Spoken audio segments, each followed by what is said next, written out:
companies have realized, people don't want to be in pain getting those because treatments. that doesn't sell. The prices of a laser vary among different things. There's only so much that a physical liquid product can do for the skin that lasers can certainly fix.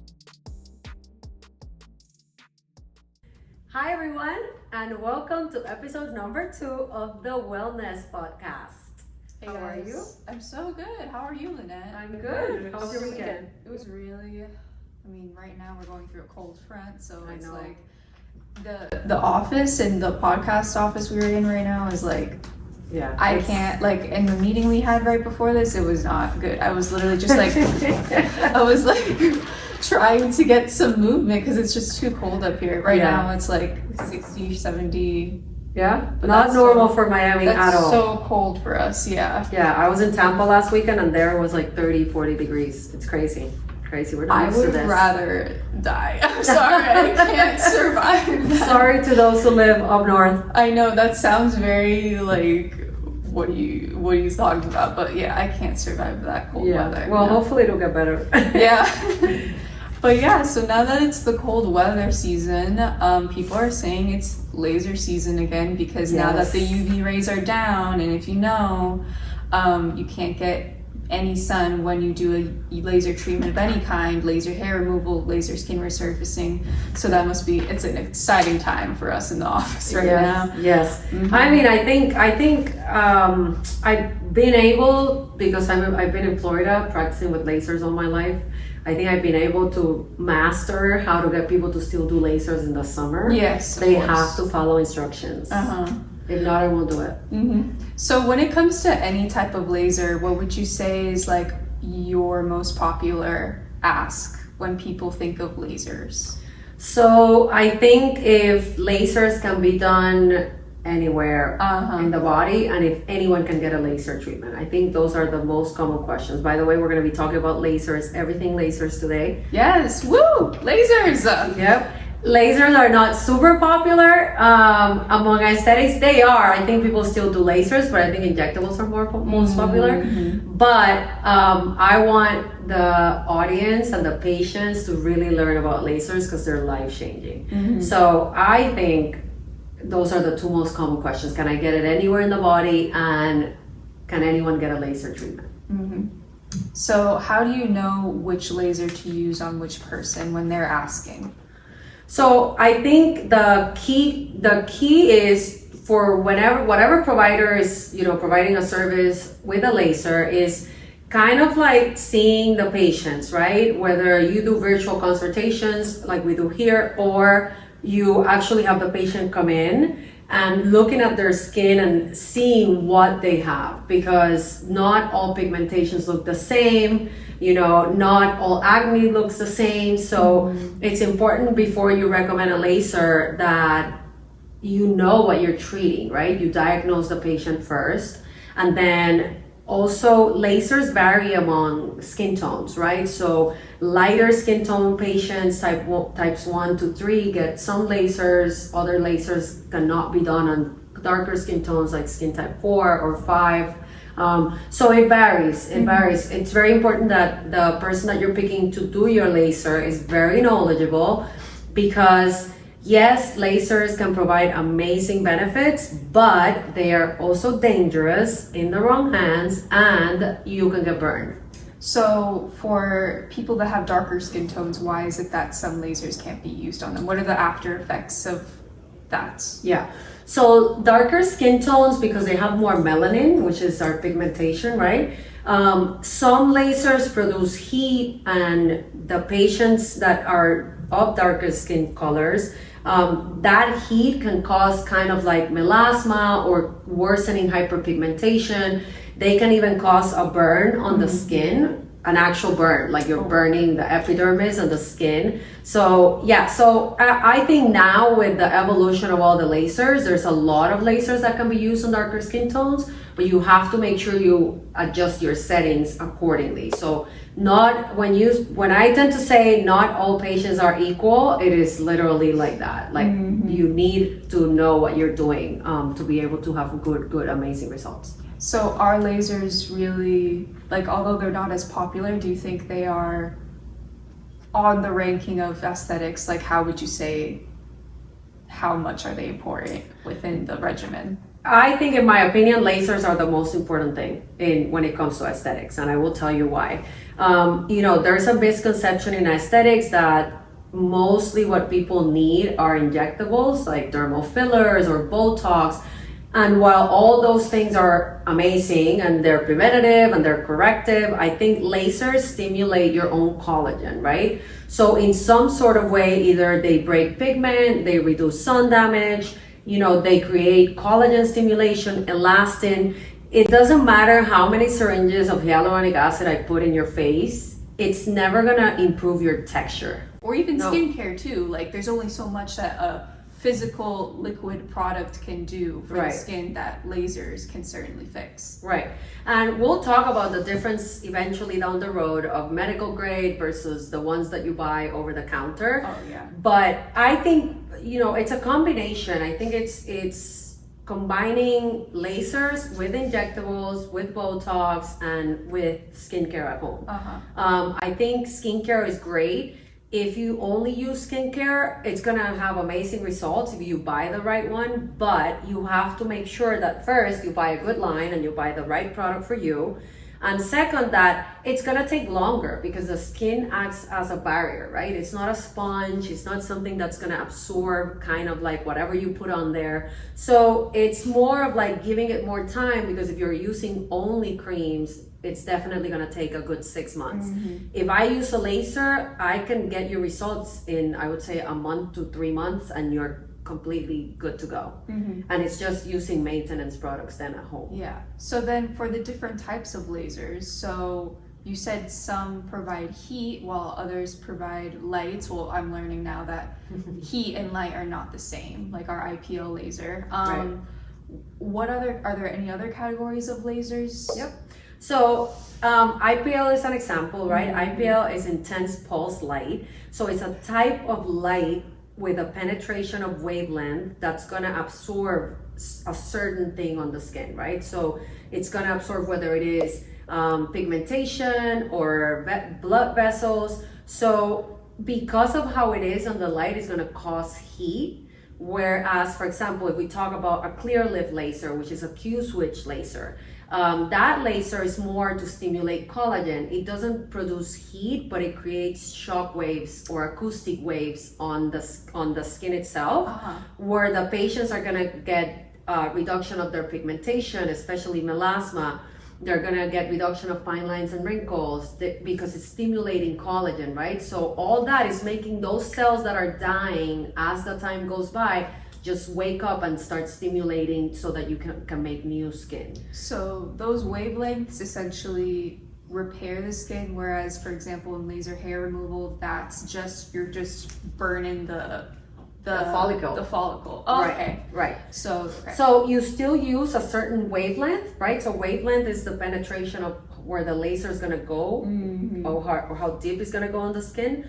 But laser hair removal, for example, a good laser doesn't act on the skin itself, it acts on the hair follicle. So the hair follicle has multiple parts where you want all of them getting treated at the same time. So for example, the laser device that we use here for hair removal has 3 wavelengths all combined in one, and that helps to kill the hair follicle. It helps to diminish, the how fast the hair grows, and then also decrease the blood supply that goes into the hair so that it dies faster. So it's multiple things. But then you also have, for example, CO2 lasers, right? So those are more for resurfacing. They cause a different type of injury, which is called ablation. So ablative lasers means that if you look at the skin under a microscope, if you pass a CO2 laser, you're gonna have some sort of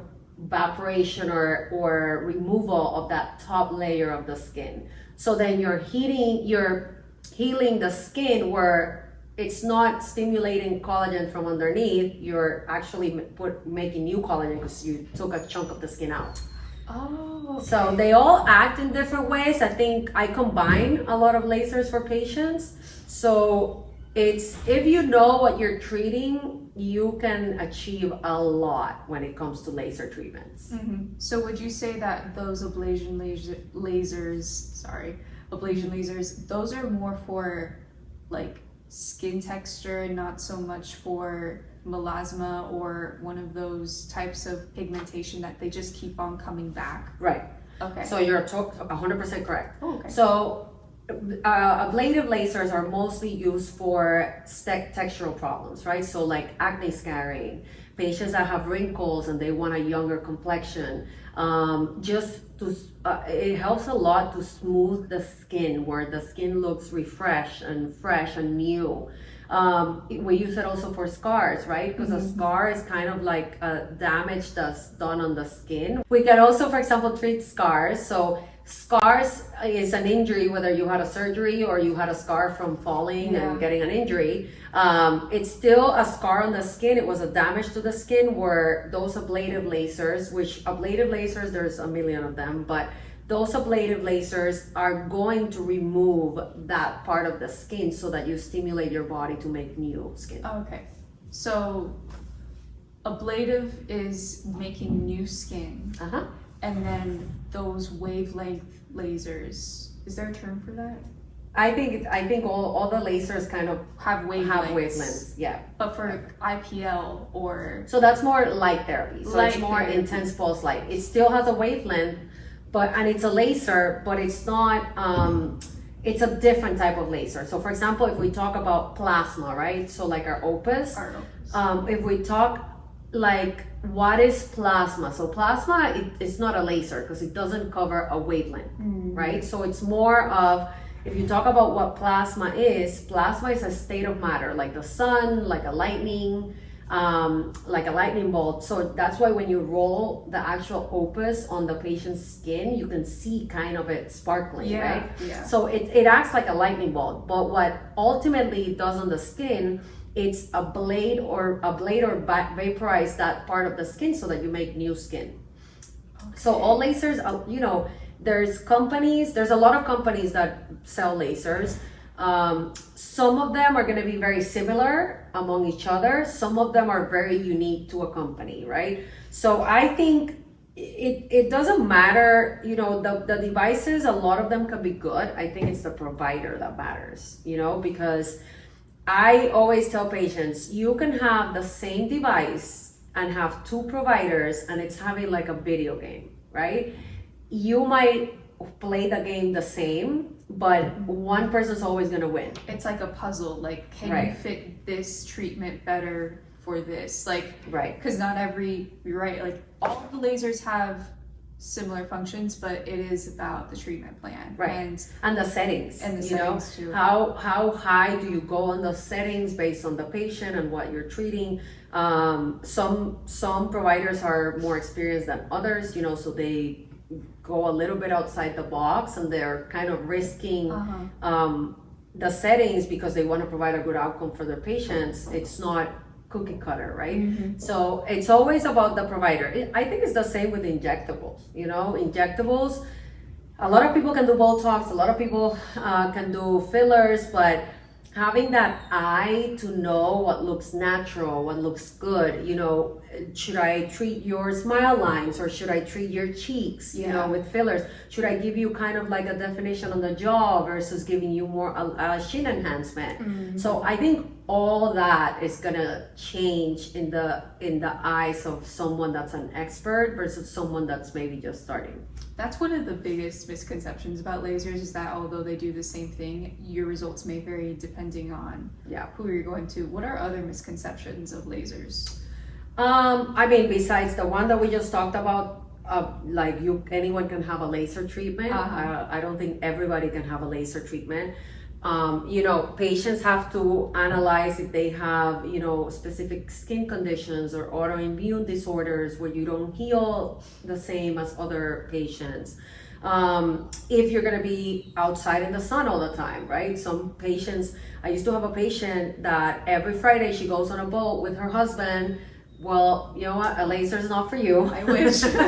Yes, you have a great life, yes, but you have to stick to having sun damage and some wrinkles.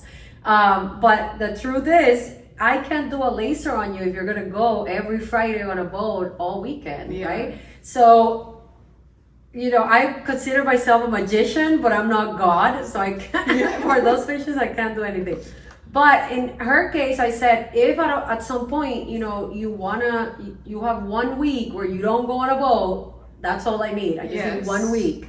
And I can find the laser to help you and give you good results. So eventually she ended up doing like an IPL treatment, which the downtime is like 1 day. But she didn't go to the boat in a few months. Was that IPL treatment what was it to correct? So she was reducing her sun damage, right, from the excessive activities she was doing outside.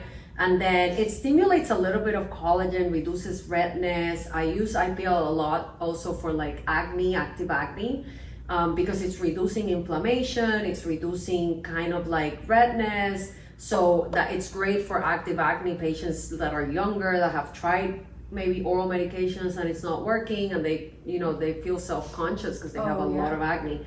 It's a combination. I think acne is hard to treat, but if you have the correct products and you try a laser treatment, you can have amazing results. You don't have to live with acne. You don't. Oh, for sure. And I mean, we could talk about acne all day, but something that stuck out to me was some of the alternatives. Not saying that I'm not talking about lasers right now, but like even Accutane, like the side effects that it has, like people like to romanticize that and be like, oh yeah, well it gives you clear skin, but there are other ways to do it. Right. It might be a bigger investment, but you won't be like, I mean, the stories I've heard of like people being super dehydrated and like, you know, it's like a really, and it doesn't just affect your face, like it affects your every gland in your body, because it's supposed to not produce any sweat, right? Or any oil. Yeah, so all your oil glands are basically gonna be dehydrated so that they can be killed. You know, if you wanna say it like that in simple terms, right? That's not like how the terms would say it, but that's kind of like the layman terms in my opinion. But I think there's patients that definitely need Accutane, you know, because it's they've tried everything, nothing works.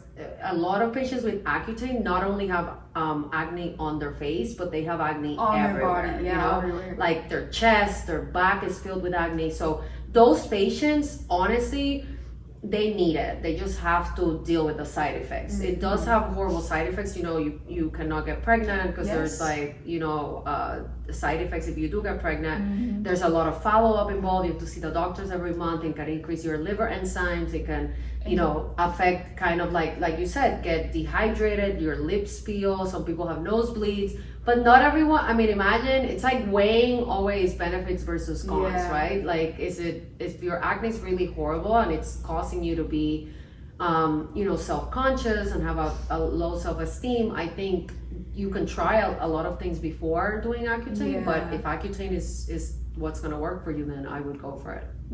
Acne just comes out, how is acne? Is it genetic? Is it...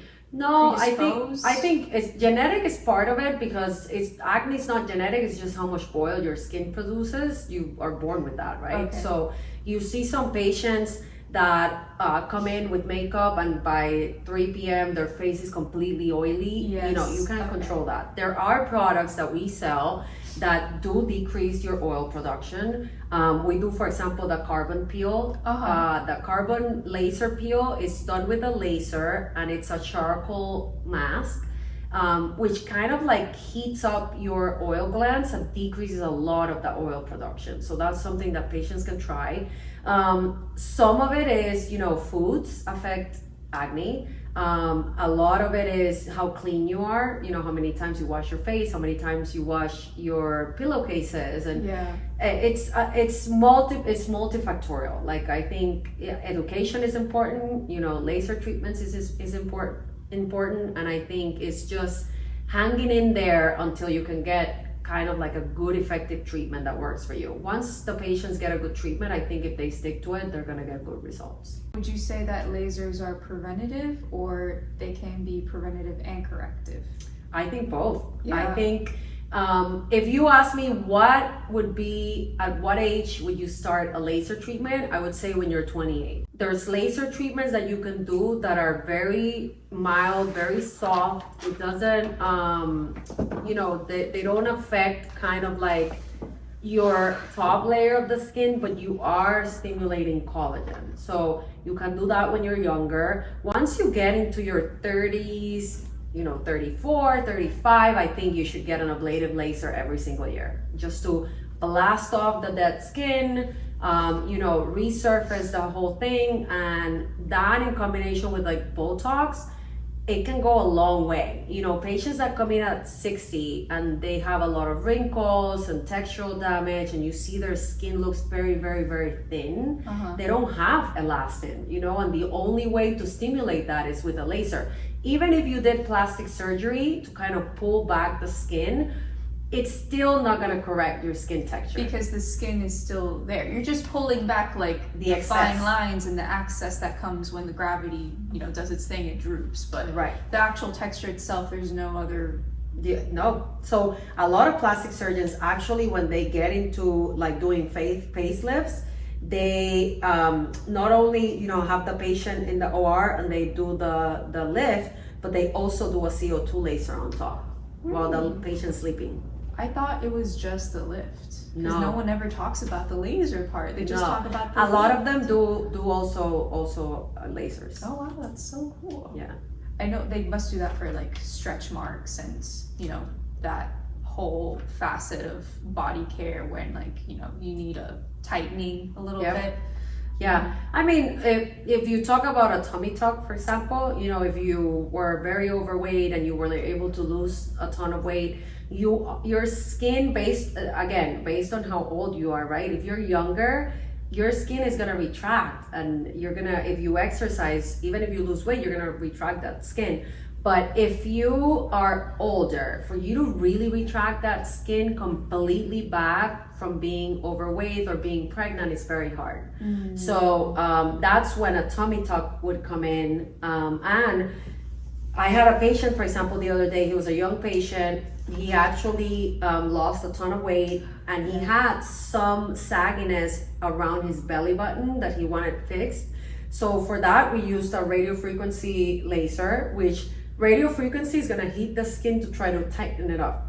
And he got amazing results. So if that's a case, for example, he's a young patient, it retracted a lot of it, but he still had a little bit of sagginess and laxity around his belly button. Yeah, so would you say that also age plays into a factor of the results? Absolutely, yep. And from, you said everyone after 38 should do it once a year. Yep. So does that mean that it's just a part of your routine, or are the results, will there be a point where the results are just permanent and you don't need to do anymore?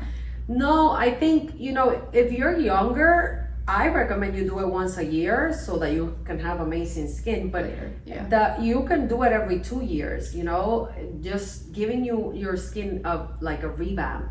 But I think we age every year. So that's like when patients ask me, do I need to take thyroid replacement forever? Or do I need to take, insulin forever if I'm a diabetic? Or do I have to do hormone replacement therapy forever?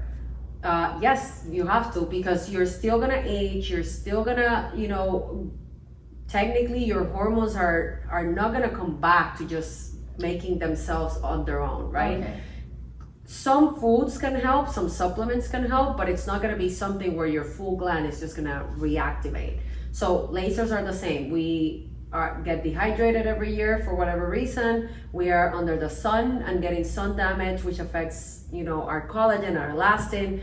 Our aging affects that, what we eat. So you're still gonna age, so you're still gonna have to be doing lasers, yes. You can also say that about exercise too, how, okay, you're fit 1 year, but it's like, okay, you're not gonna be fit forever. Right, I wish. I wish, oh my God. I know, I told my trainer one time, I said, if I went to medical school and technically I passed my board, I don't have to take a board again in 10 years, why is exercise not like that? I come to the gym for a year and at least it should last another year. Yeah. He's like, no, doesn't work that way. Doesn't work that way. Get your butt into the gym. my God. But okay, so with that being said, since it is an investment, but a good investment, how do you determine the price of a laser if they treat a lot of different things?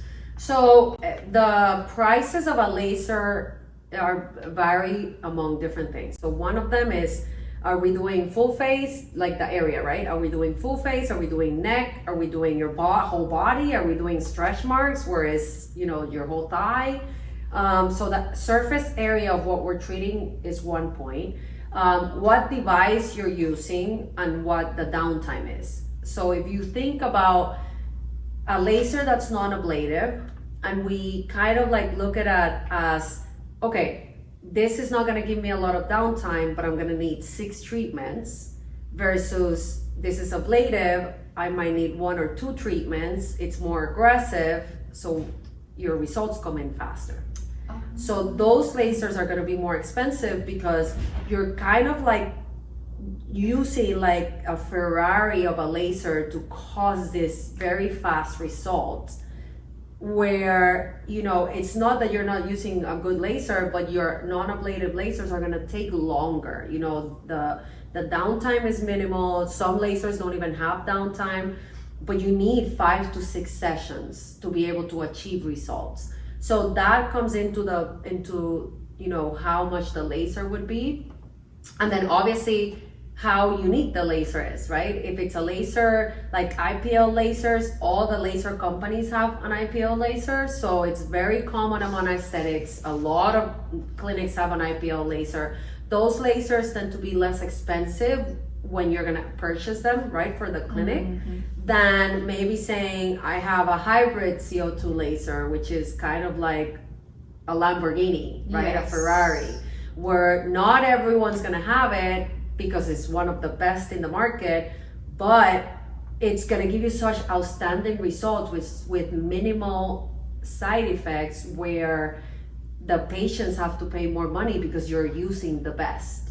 Okay, yeah, that makes a lot of sense. So it's like you're also paying for the quality of laser, because some lasers are not as good of a quality because they're probably older, or they're not as advanced, or they're maybe not as comfortable too, because there's some laser hair removal devices that, I mean, I had one way back when in high school, and it really just, it made me, another misconception about lasers is that they all hurt. Not every single laser has to hurt. Correct. But yeah, so that also hair removal, the old devices, they do hurt. Yeah, I don't even know. I had one of my girls back in 2016 try to do an underarm with an old device that they were trying to sell me. Oh my God. I was like, no, I will shave for the rest of my life, but I'm not undergoing this. The worst part was I did full legs, and I also did Brazilian. Oh no, forget that it. thing. No, you're brave. I was like, I'm just gonna take the pain. I don't have to shave every single day now. Like, it's great, but yeah, I mean, taking one for the team. Yeah, I don't take one for any team. If it involves pain, I'm not dealing with it. No, yeah. But for example, laser companies have realized, you know, people don't want to be in pain getting those treatments. Because that doesn't sell. That doesn't, you know, make anyone happy. Yeah. So now there's devices that produce very little pain when it comes to hair removal, for example, or IPL. Some of them are in motion, like the one we have. So it's in motion. So it doesn't have to be painful. Now, when it comes to, you know, rejuvenating the skin, they're all gonna hurt. But we do use numbing creams. We do a simmer. We use, you know, Pronox, which helps with the pain. And I mean, a lot of patients tolerate it very well. But I will tell you, with lasers, what people have to be aware of, I think, if there's one thing I want people to know, is that you have to make sure that the laser that you're using has been approved in the US. Because wait, so there are some clinics that are not using approved lasers? No. So I will tell you an example. I saw this post on Instagram the other day where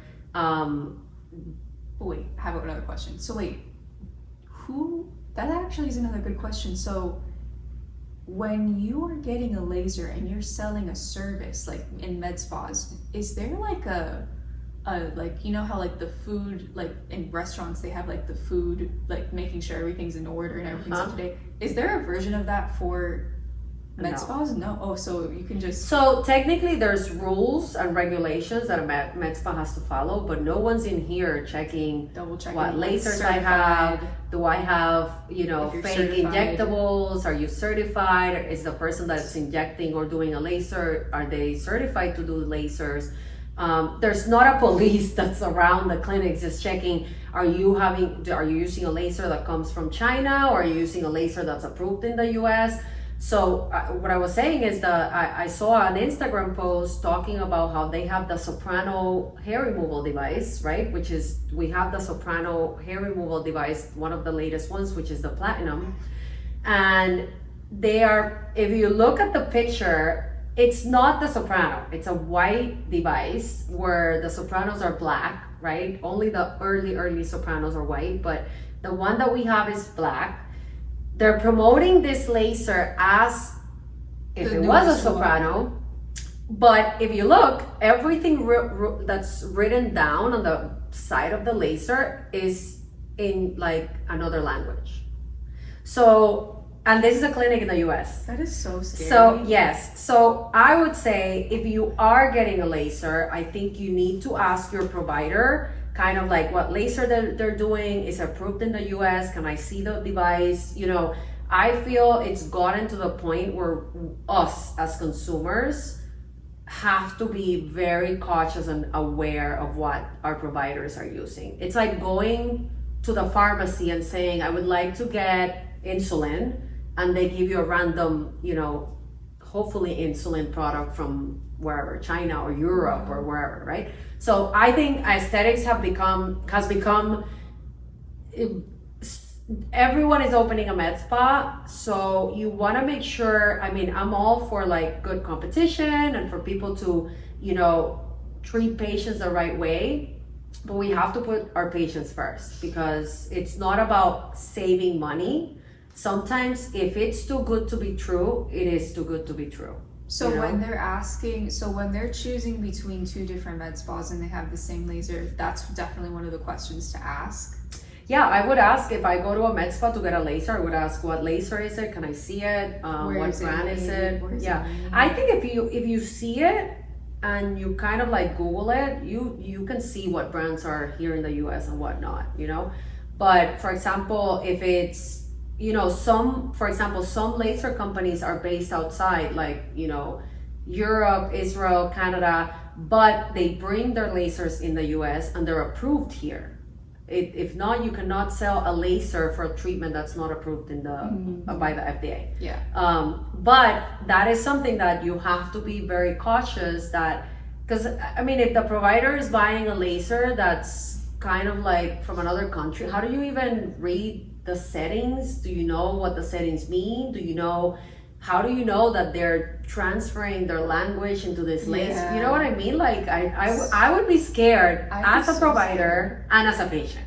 Because you're just leading the blind right at that point. Exactly. That's so scary. Exactly. I didn't even know that. I didn't even know people did that. Because that's why we're doing this. Because I know that when people leave the country for medical tourism, okay, like that's what they're signing up for because of something that they read. But I had no idea people were bringing international medical devices in here. Right. Yep. And they probably were like, oh, let me just get this because it's cheaper over there and conversion. Yeah, oh my God, I had no idea. That's a thing. That's a thing. And it happens with everything. Injectable products. I think, the FDA and the Florida Board of Medicine and, the State Department tries to regulate that, but at some point it's very hard for them to go to each and every clinic, every day and try to search and see what they're doing wrong. So when someone has a bad reaction and it just so happens that it wasn't a medically okay product, for laser specifically, they'd only get reported if something bad were to happen, correct? If so. So no one can really keep track of if they're doing anything. Not adverse reactions, because aesthetics is kind of like a whole other field of medicine. Even if, you know, unless it's with like a pharmaceutical drug or a pharmaceutical device, you know, like if they're doing a hip replacement and something happened with that, you know, device, it's just a different kind of like medical structure that I don't think there's, I don't know, maybe there's eventually they'll design a way to get the clinics that they're using fake products to not do it. But at the moment, it still happens. And I just think people need to be aware of that. You know, if you have a laser at another place, you call 3 places and the treatment costs $300 and you call another place and it's $50, just be careful, because most likely they are not using the best quality product. And when it comes to your face, your body, things that cannot be reversed, actually just blew my mind. So we don't even know like what, because okay, when I got my laser hair removal, like I trusted my place because it's a franchise, but who's to say that that franchise isn't using the best because you're not looking it up and you're not double checking? I mean, I think it's just checking their website, I guess, and checking like a lot of, for example, we put our lasers on our website. They should be, I had a patient, for example, the other day, she was asking me about a scar that she wanted fixed, and she's like, what laser would you use? I told her, well, the hybrid, the CO2 laser. And she's like, can I take a picture? Can I see it? I was like, this girl is brilliant. She's brilliant. I don't even get offended by that, because I think you're doing your research, and that means you're a very intelligent person. When you research the provider and you research the products that they're using, and you're actually asking, you know, what's the price? Why is it this price? Am I gonna get good results? You know, all those are results guaranteed, right? All those things, I don't think results are guaranteed, but a provider that's good is gonna tell you that. It's gonna say, I can't guarantee the results, but here are some before and afters. Here's like how we treat our patients. And I think it's just questions that we don't think about. But now that I'm in this field, see the good, the bad, and the ugly. That's what we want people to learn, right? What is really happening in this aesthetics world that is so popular? And yes, what new treatments come out that can make us look gorgeous and enhance our natural beauty and you know, improve our self-esteem and our confidence, but also how can we prevent those adverse events? How can we prevent being, you know, kind of like tricked into buying something that's really not going to work for me? So with that being said, I wanted to ask you, what is the motivational quote of the day? Because we're going to start doing that from now on.